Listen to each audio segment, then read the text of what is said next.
Hey, and welcome to Vegan Steven's Food for All, where I show you the foods I cook in my vegan kitchen, and you should try them too, because it's good for you, your kids, their kids, and the earth. Today I want to show you how I make Mexi-Quinoa dip. This is a quasi-dip that can be eaten on its own or with chips, veggies, or anything else you feel like scooping it up with. It's nutrient-packed, refreshing, and requires zero cooking, strictly prep work. It's an absolute must-try at home. Let's check out our ingredients. First, the base of our dip, 3 cups of cooked quinoa. Each cup contains 8 to 9 grams of complete protein, so we're looking at 24 to 27 grams total in this recipe. It's also a great source of fiber and other essential nutrients. Next, black beans. This can contains 25 grams of protein. We'll strain, rinse, and dry these before adding them to our dip. 1 can of corn for color, texture, and subtle sweetness.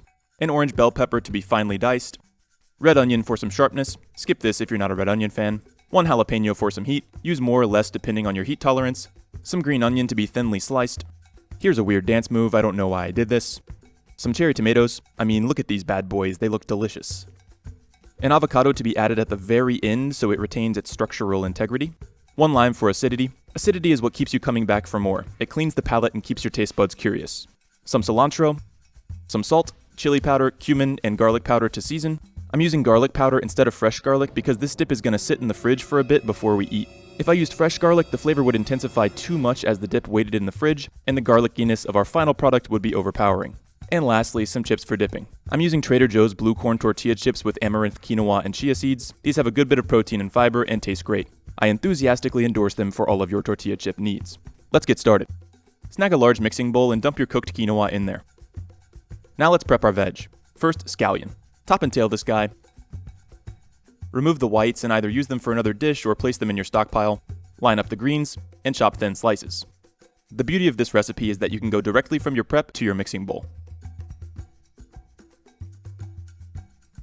Do a weird palm punch thing like this, then grab your orange bell pepper. Turn it upside down, then slice each segment away from the interior ribs.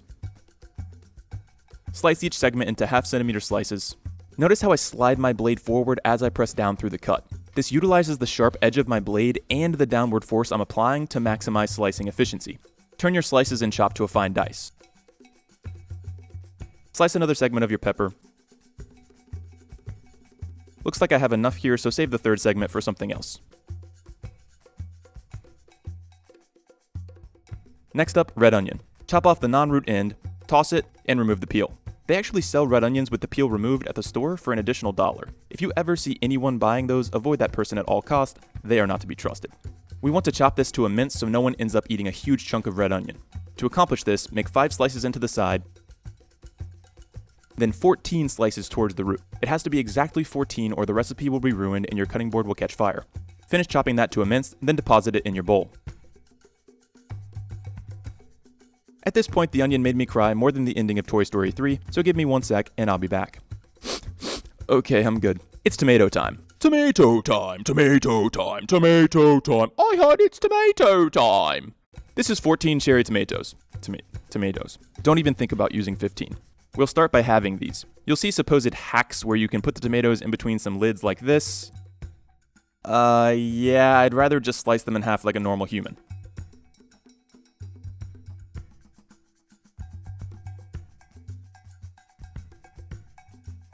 Once halved, make thin slices, then halve those slices lengthwise.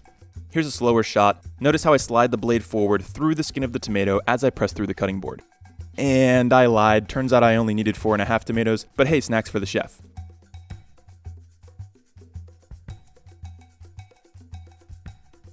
Yes, I just ate 9.5 cherry tomatoes in 7 seconds. Let all the excess water drip out of these, then place them in your bowl. Now our jalapeno. Top and tail, then slice the flesh away from the seeds and ribs. Cut 1/2 centimeter slices. Line them up, then slice to a mince. We want to mince these so no one's blown away by a huge chunk of jalapeno. Drop those in your bowl and proceed.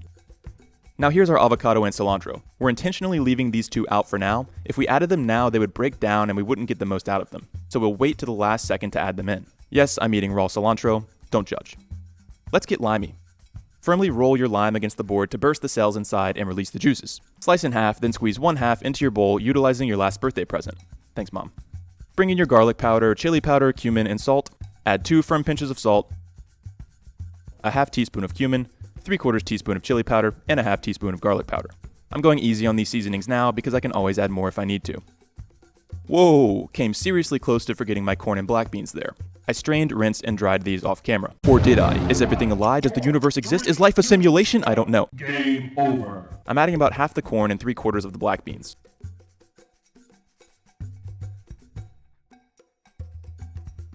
Oh, look at you, beautiful. We're gonna mix this gently by scooping beneath everything and folding the mix over top of itself. We're mixing this way to avoid mashing up the black beans and ruining their texture. Once I finished an initial mix, I added a few more black beans in because why not? I love the colors in this Mexi-Quinoa dip. Give it a taste. I squeezed in the other half of my lime for acidity, added a pinch of salt for overall flavor enhancement, and a 1/4 teaspoon of chili powder for more heat. Mix and taste again. Mine needed a touch more salt. Then I realized I had some Trader Joe's chili pepper sauce that would go great in this, so I added a light drizzle. I recommend you add a few dashes of your favorite hot sauce for increased depth of flavor. Final taste. Wow, this stuff is awesome. It should taste super fresh and flavorful. Now before we eat this, we're going to set it in the fridge for at least 30 minutes, but up to overnight. As the dip chills, the flavors will get to know each other and the dip will magically become even better than it already is. Stockpile to the stock bag. And leftover veggies to my reusable containers. Using any leftovers saves money and helps the planet.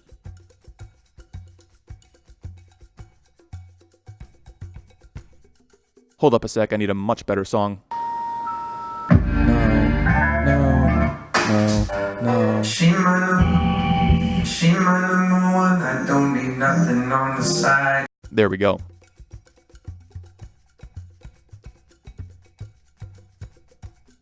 And we'll take these over to the fridge. While our dip is hanging out in the fridge, we'll prep our cilantro and avocado. Pick off about a cup of cilantro, then pick the leaves off of the bigger stems. You can leave the smaller stems in there. I actually quite enjoy cilantro stems. Chop those down a bit, but don't go crazy. The cilantro is fragile and we don't want to hurt its feelings. Now our avocado. Insert the blade of your knife until you reach the pit, then rotate the avocado around your blade until it's bisected. Carefully pop your knife into the pit and twist to remove. Now we don't want to use our sharp knife to cut the avocado, instead we'll use a dull butter knife. This way we don't slice through the skin and cut our hand. Make slices about a 1/2 inch apart in both directions, then lay it down flat on your board. Laying the avocado down prevents the inside from oxidizing and turning brown before we're ready to use it. I'm unsure if I'll use this second half or not, so I'll set it down without slicing it for now. Remove your chilled dip from the fridge and toss in your cilantro, remembering to save some for garnish. Then scoop in your sliced avocado half. I decided to slice and scoop the other half as well. Now mix ever so gently to avoid breaking down the structure of the avocado. Give this one final taste, and man, this is good. Time to plate up. Snag a bowl and scoop in your dip, attempting to build up some sort of mound. Then place a few extra spoonfuls on top to build some height.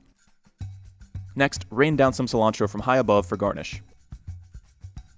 To finish, I'll center the dip on a plate and organize chips around the circumference of the bowl. Here I realized I didn't have enough chips, so I organized what I had into 3 piles: full chips, half chips, and scraps. I then distributed my scraps close to the bowl,